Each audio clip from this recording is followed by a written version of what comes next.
Hello everyone, I welcome you all to my YouTube channel. So, today we'll be continuing with the series of vocabulary in which I started teaching you and explaining you the words starting with the English alphabets. Okay, so we completed the video on A, then B, and now today it's a chance for C.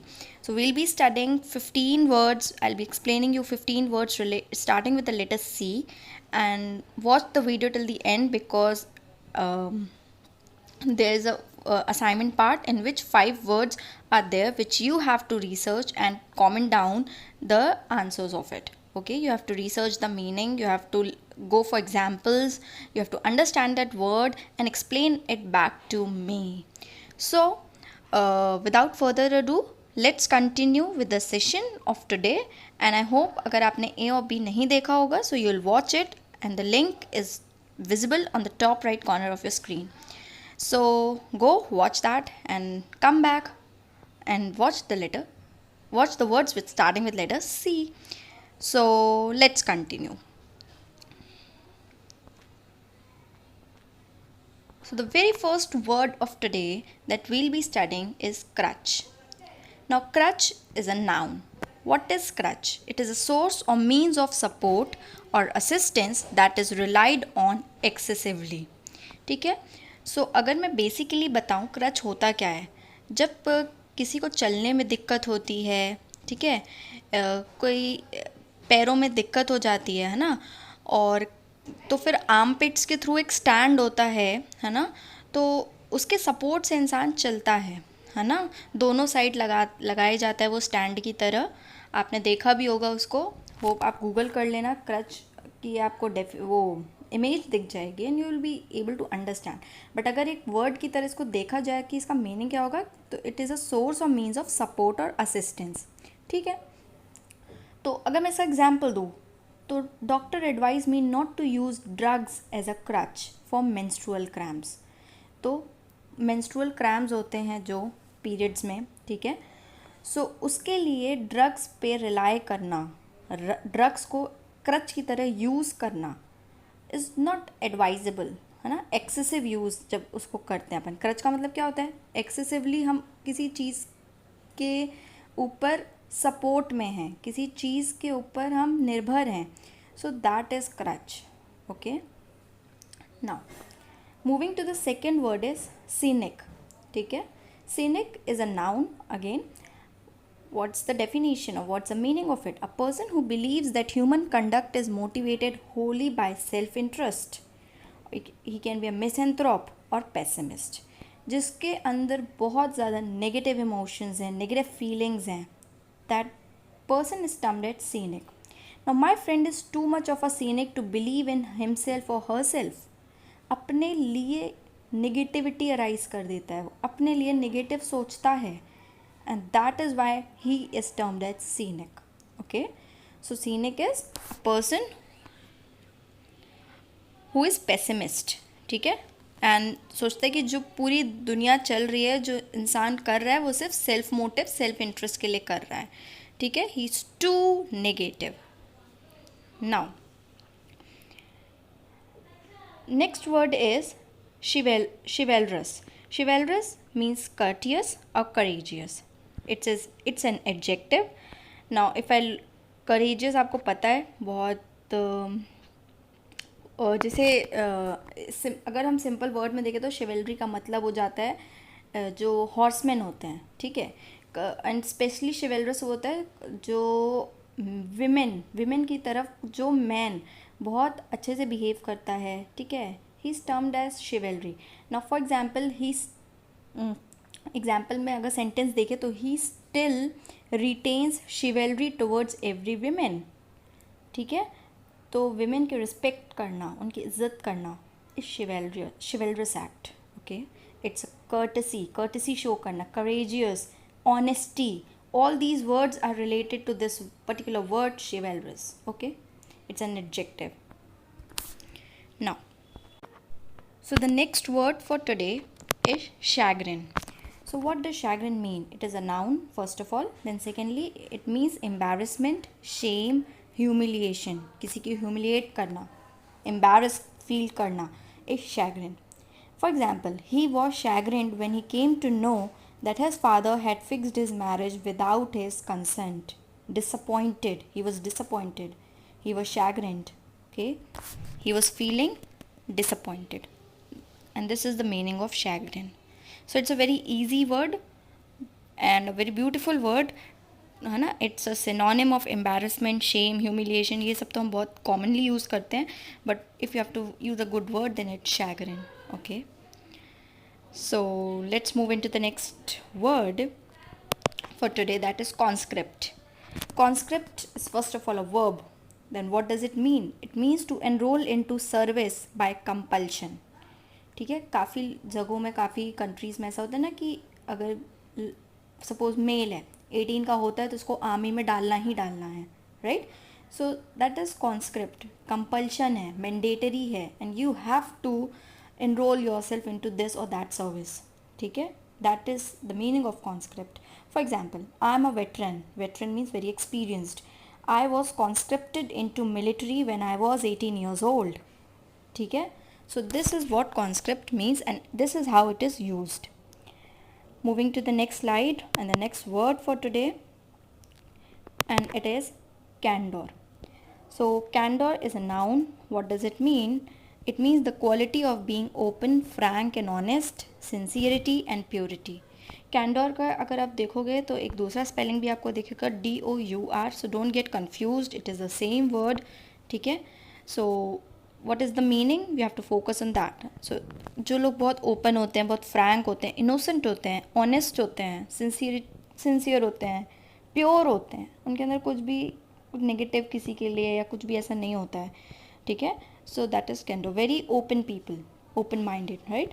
So it is easy to deal, for example sentence, it is easy to deal with people of refreshing candor. ठीक है, कोई complexity नहीं होती है, जो उनके मन में होता है वो आपको स्ट्रेट फॉरवर्ड बोल देते हैं.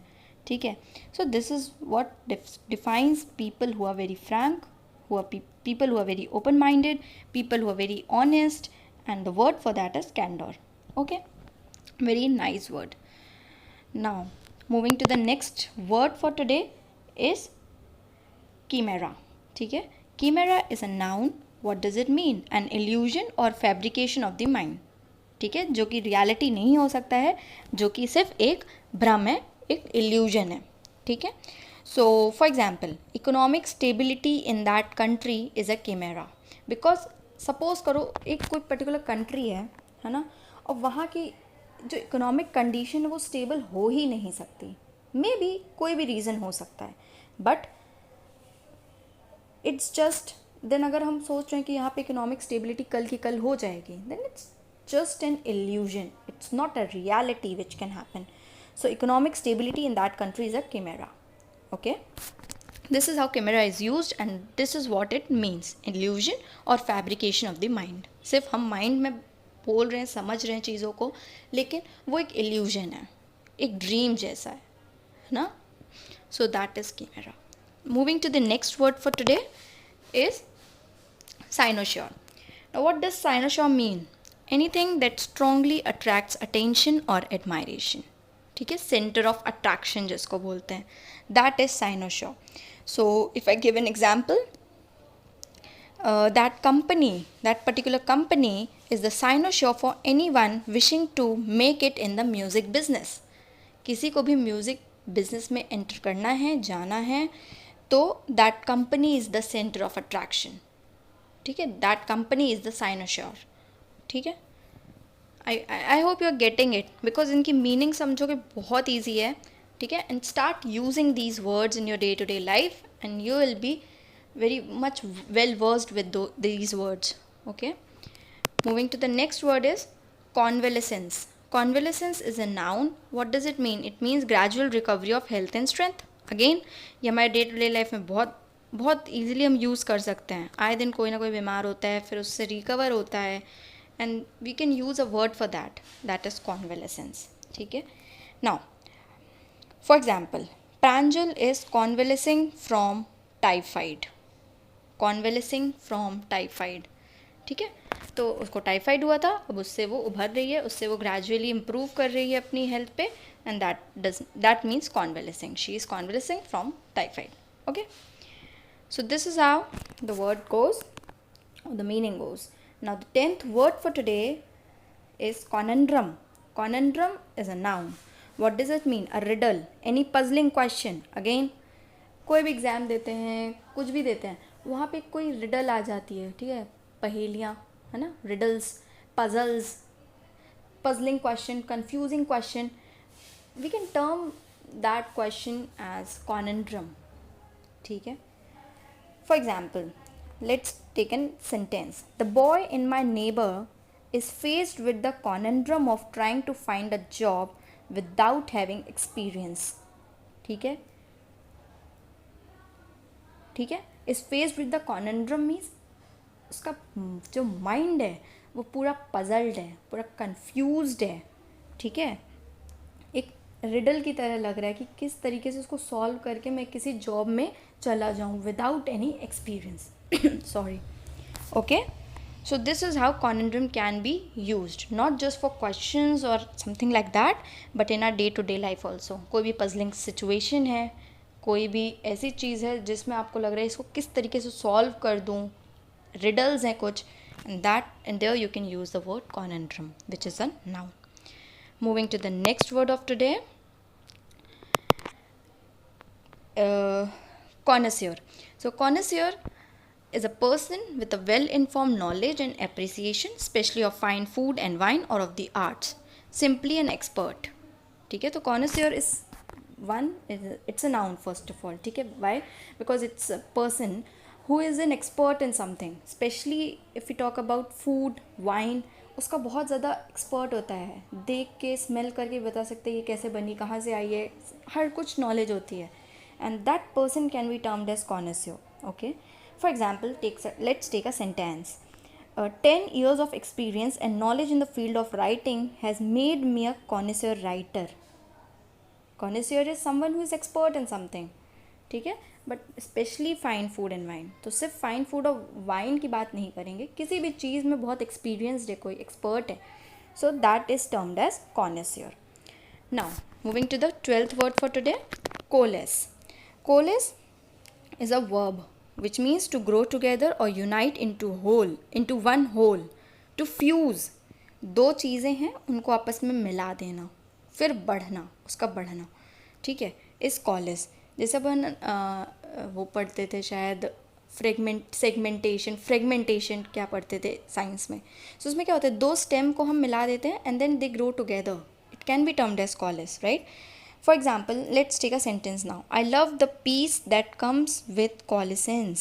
Coalescence means जब suppose दो countries हैं आपस में fight कर रही हैं, when they unite and work for each other development, then that peace is loved by me.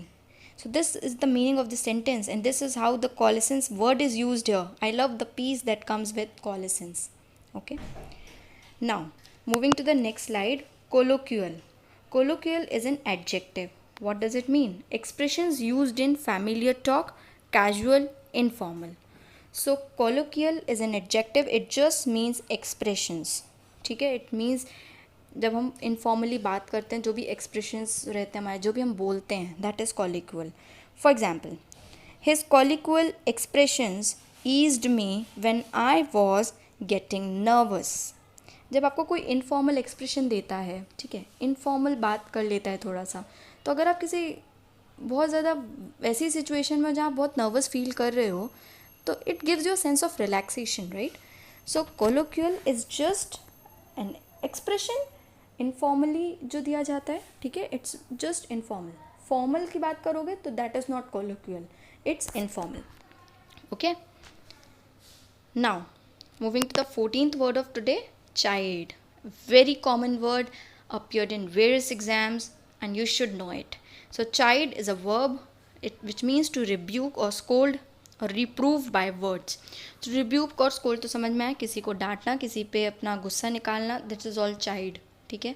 The teacher chided Ram for coming late to the class. Okay.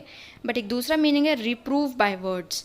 मतलब किसी चीज़ को अप्रूव ना करके रिप्रूव कर देना. Suppose there is a letter and you have to give an approval to it by signing it, but you just reprove that without signing and tell them कि ये नहीं कर सकती मैं, आई वोंट अप्रूव दिस. ठीक है. तो रिप्रूव कर देना वर्ड से, दैट इज़ ऑल्सो चाइड. ठीक है, he chided the offer I granted him, ऐसा करिए कुछ भी, ठीक है.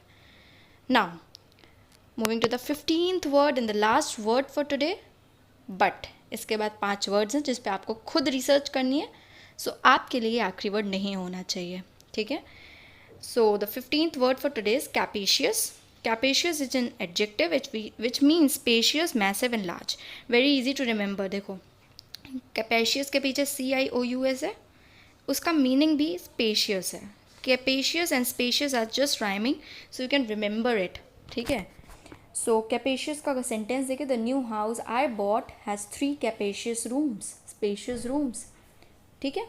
So this is what capacious means and this is how it is used. So moving to the next slide with assignment part. 5 words for today and don't miss these words because they're very important. ठीक है, they have been appearing, so I don't want you miss them. ठीक है. So the 16th word which you have to research is chaste, then canard, then camaraderie, then contentious and then clairvoyant. ठीक है. सो ये आजकल articles में भी बहुत आते हैं, ठीक है. You can see this word camaraderie when PM Modi went to US. Okay, so these words are very common, so please don't miss it out. Research them and please comment down so that I can see your responses and it gets me make more videos very early, right? So I hope you enjoyed watching it, you enjoyed learning good words. Thank you, and please give a thumbs up to my channel, like, share, subscribe, and yes, obviously happy learning to you people. So till the next session, stay safe, stay happy, and yes, don't miss out the assignment. Okay, see you in the next session. Bye.